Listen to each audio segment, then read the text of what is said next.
You said talk directly into it, right? Yeah, Okay. so. Are we rolling? Just coming to the shop and seeing this car for the first time, I can't believe how well engineered this is versus what I'm used to back home.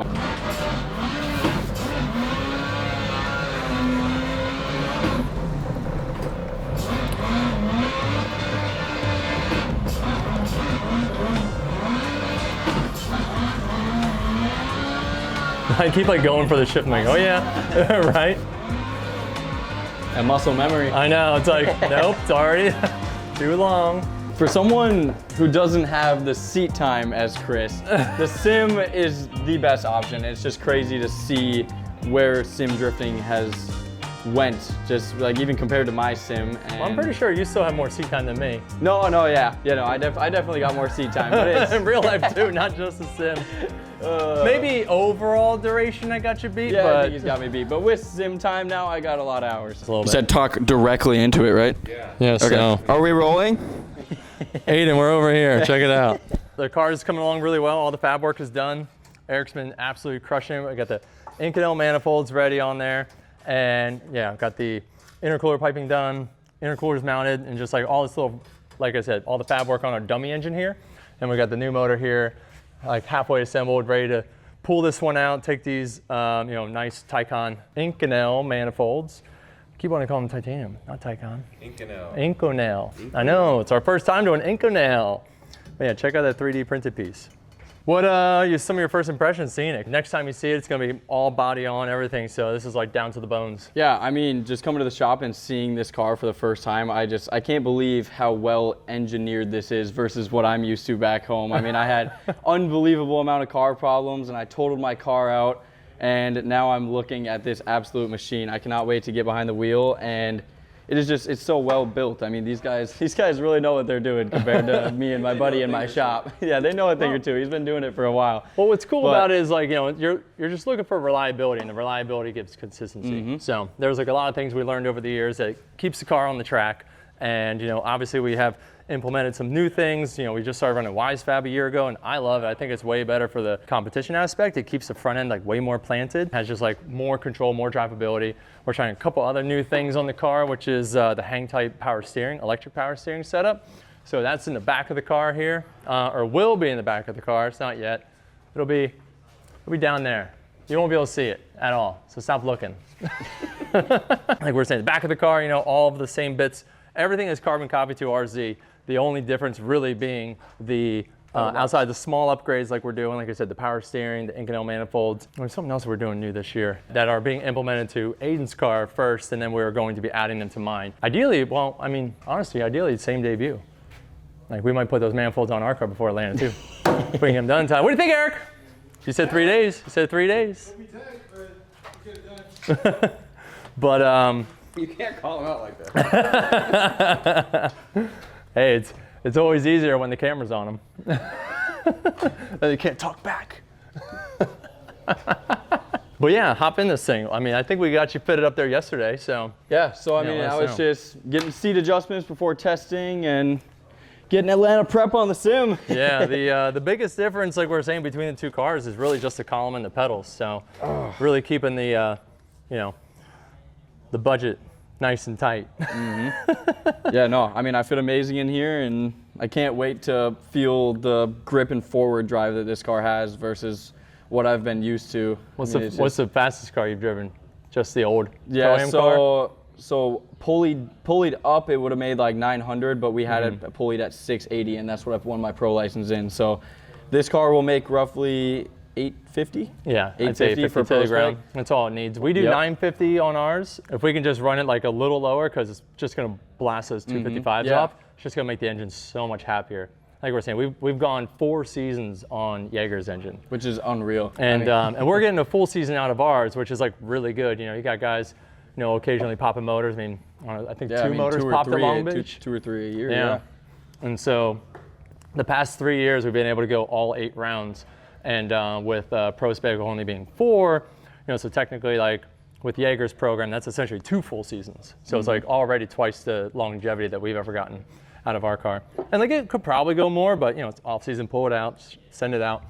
So yeah, I think we'll have a really, really good reliability, like I said, like what we've done with Jaeger's car, just a slightly turned down version of ours. Exact same internals, so the spare engine is the same, which is cool. 200 less RPM, 100 less horsepower. No nitrous. Yeah, and it's just happy. Like it'll just go forever.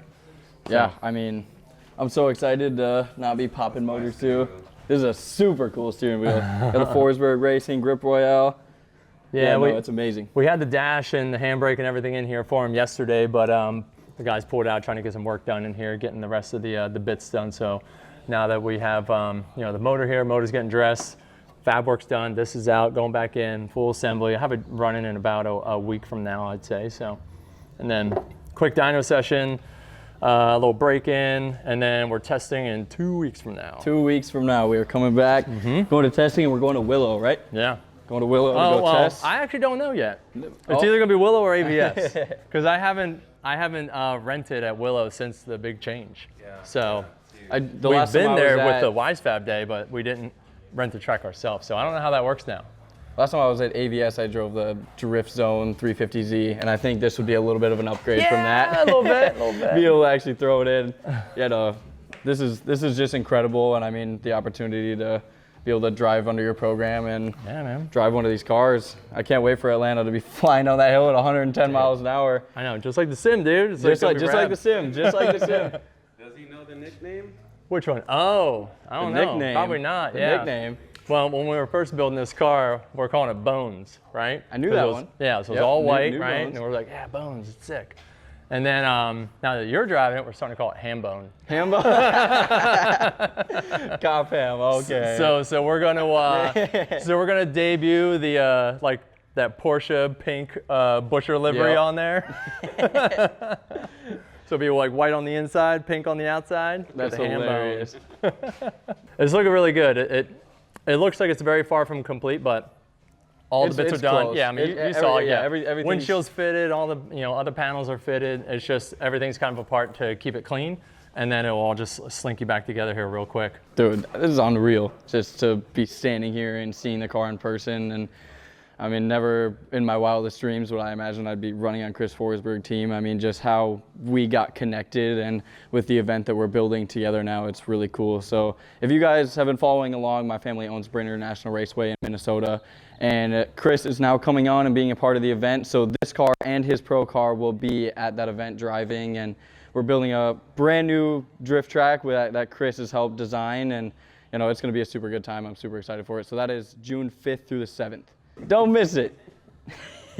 All right, Eric can get back to work.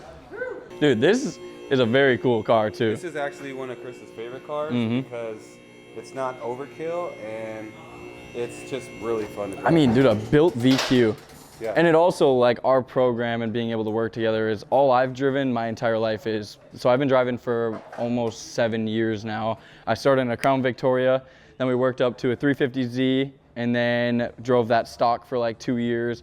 And then we upgraded, got suspension, angle kit, all that. And then we went and bought Alec Robbins' old car, and then that's why I won my pro license in. But seeing like a built VQ is super cool. Yeah. And I mean, this is just a very beautiful car. I love the carbon bits on it.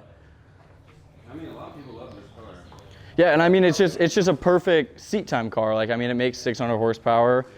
And that's what we actually just got back home now, is a nice seat time car, because I mean these cars are just way too crazy to just take out, and I mean you don't want to crash them before pro, and yeah, no. So I think we're gonna take minimal laps at that event in our pro cars just because of the danger aspect of crashing your pro car, but we will both have our other cars at that event to drive and give ride-alongs and have fun. Dude, I love the 400 so much. Yeah. Like, I mean, just to be able to drive one and compete this year is just unreal to me still. This is a very cool shop as well. Some of the other cool bits that we have, like we were showing you yesterday, some new additions that we've learned from other setups was we added the flex bellows. Wait, so, zipper. Zipper. Oh, my man. Hey, I'm just trying to... That was a test. You passed, Richard. I would have never noticed, Richard, would you?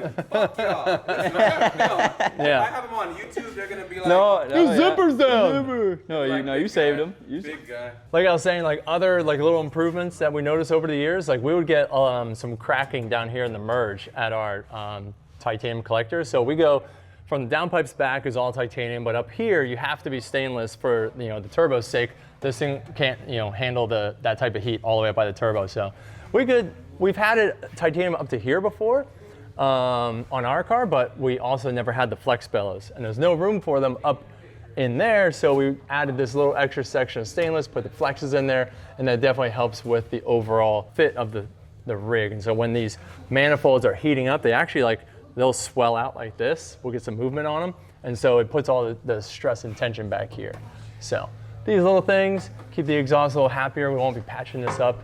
And then the whole back of the car, everything is just fresh. We got the big axles in there. Not too many people run the 130 millimeter inner, which is a 934 versus the 930, which is 108, which is out here. Most people run the 108s on both sides. It's definitely on the overkill side, but knock on wood, we've never had a failure. So, now we got the Winters quick change. We have the steel inserted sleeve, aluminum spool. We have the upgraded lower shaft on there to handle. It's basically the biggest, baddest setup you can get. And same with the axles from Drive Shaft Shop, biggest, baddest. And we haven't had any of them fail. I know there was that weird spell with the Winters for a minute there. Did you hear about that? No, I did not. Oh my God, dude. It was probably when you were first getting into drifting, honestly. Mm-hmm. It was like 2021. There was a bad batch of castings that came. They had to change their foundry because of COVID, and they got a full shipment of cases that were just cracking. Oh no. Cracking. And we went through 2 of them ourselves. A couple other teams cracked them, and then they figured it out. By the time they figured it out, there was already maybe 100 of them out in the market. We worked with Winters. We got a whole new setup made. This is one of the OG true castings. It's got this rad little T right on there. That means it's freaking good. There's I forget what the casting is of the bad case. So, but yeah, we had to find the old cases, and Winters was swapping them out for us. It was That's terrible. it was a mess, dude. But Dude, yeah, these axles are huge. oh yeah, it's freaking massive. And so we're saying, the coilovers, the brakes, everything is the same. We have a full subframe dropout that's in the trailer. You guys have probably seen that. So Cam putting it together out in Long Beach, right? Mm-hmm. Were you watching? Were you watching, Rashard? Yeah, maybe you can add a little insert in there. So if there is a diff failure or axle failure or something like that, it's almost arguably faster to swap the whole thing, because you quick disconnect the brakes here, and then you have the drive shaft, and then these 4 nuts that hold the whole subframe in. The whole thing drops out. So it's I think the fastest we've done one is 10 minutes. So if you have a proper rec 10-minute call going your way, and then you get your +5, you could do the whole rear subframe in that 15 minutes, which would be sick. That is insane. Yeah. That's super cool. I mean, just watching, going to FD and being kind of a part of the team and being able to watch some of the calls and the 10 minutes and the whole crew's working, and I mean, this is what I want to do. I'm unbelievably thankful to be driving, and I mean, just get another look at this car here. It is beautiful. It's good, yeah. So it was cool that Ayden came out. He and Trey's going to be a spotter. You guys run the sims every night, you said? Mm-hmm. Yeah, I mean, about every night. I mean, that's been my best friend for a long time, and he's got a 1JZ E36 as well. So I mean, we have a lot of seat time under our belts, and I mean, I need someone in my ear to tell me not to suck. Yeah. Someone that I can trust and I know knows my driving style, and yeah, I mean, we're on the sim about every single night. So yeah, he'll be up in the tower, you'll be in the car, so that'll be cool. Like you said, some good synergy. You guys are on the headsets every night, so a little familiarity with that one. And then we got a couple of some of our good buddies coming out. We got James is coming back, and we're gonna have a solid crew when we get out there. And this thing's gonna be freaking rad. Like we're getting at earlier, we've refined this setup for the past couple years. It's so similar, the 370 and the new Z, it's very similar to a S14 and S15. Pretty similar, fundamentally, but yes, very different on the outside and on the interior. But as far as the suspension and the placement of things, it's so similar. We've been running this chassis when you really add in the 370 for so long, really starting to fine tune on where to put things, where to place the weight, and we're getting into the very, very fine details of that last few percent of maximizing the chassis. And the car at Long Beach was absolutely the best it's ever driven. It was so freaking good. Just all those little changes, the wide fat front cross member, moving some of the weight over in the back that we changed, getting the Paragon cooler a little further back. Yeah, the weight percentages is amazing. With our new Kendas, those 305s, it's freaking dead hooked, and we're not even all the way aired out on those things. It'll be a very similar weight to the PROSPEC, which is, I think 2,900 is your minimum. Our car comes in at like just under 3,000. So with this guy in there, you're what, like 72 pounds? 82, easy, come on. I mean, everything about this car is 100% better than I had. I mean, it was a really good beginner car. I mean, it was a 350Z with a V8 and a Magnuson 2650 supercharger. So I'm honestly really excited to feel the response time on these turbos versus the supercharger. I cannot wait to feel the turbos on this car and the VR38, and I mean, just how much forward drive this car is gonna have versus my other one. And that little bit more horsepower is gonna make the difference. I mean, suspension setup, I mean, this is way more adjustable than what I had before. And I mean, we had a little bit of an axle problem before, and I mean, these things are so big and so sturdy. Had a Winters quick change before that I'm also selling if anyone wants that. But yeah, no, back home, I got another car. It's a built 427 with the Magnuson 2650 that we got, and that car makes 1050 right now, but we're gonna pull it down to be about 550 to 6 for just a perfect seat time car for clutch kickers or the octane event that we're having, and just be able to door people, and you know, it's gonna be a good time. I got a lot to learn about this car and all the ins and outs, and I mean, I'm super excited to learn from one of the best in the game about his driving style and just have a mentor going into it versus just raw dogging it. I don't wanna say that, but that's what came to my head.